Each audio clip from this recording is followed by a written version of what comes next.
Hi hello welcome to movie review.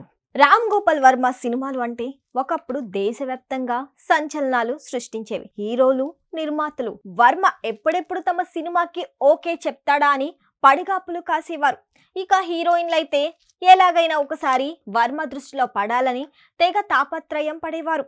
అయితే ఇదంతా గత కాల వైభవం. ప్రస్తుతం రామ్ గోపాల్ వర్మ సినిమా అంటే ప్రేక్షకులు జడుసుకుంటున్నారు. ఆయన సినిమాలు ఆడే థియేటర్స్ వైపుకే రావటం మానేశారు. తాజాగా తన శిష్యుడు గిరికృష్ణ దర్శకత్వంలో శారీ అనే సినిమా రిలీజ్ చేశాడు వర్మ. ఆ చిత్రం ప్రేక్షకులను అలరించిందా, యథావిధిగా వర్మ ప్లాపుల పరంపరలో చేరిపోయిందా చూద్దాం.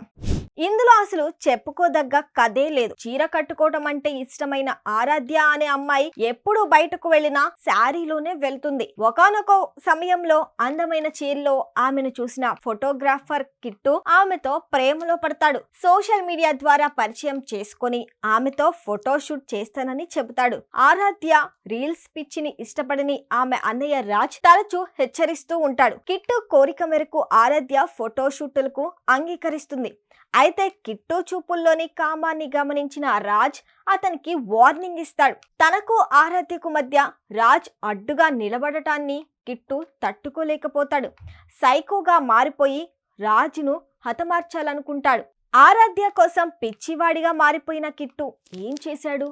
అతని విపరీత ధోరణికి ఆరాధ్య అడ్డుకట్ట వేయగలిగిందా? అందంగా చీర కట్టుకోవాలనే తన కోరిక కారణంగా ఎదురైన ఇబ్బందుల్ని ఆమె ఎలా ఎదుర్కొంటుంది అనేది మిగతా కథ.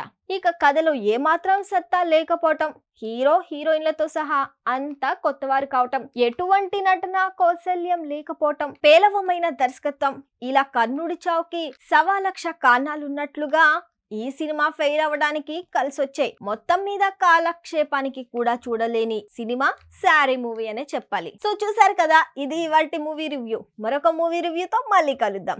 అప్పటి వరకు చూస్తూనే ఉండండి నెంబర్ 1 న్యూస్. సామాన్యుడి చేతిలో సామాజిక అస్త్రం.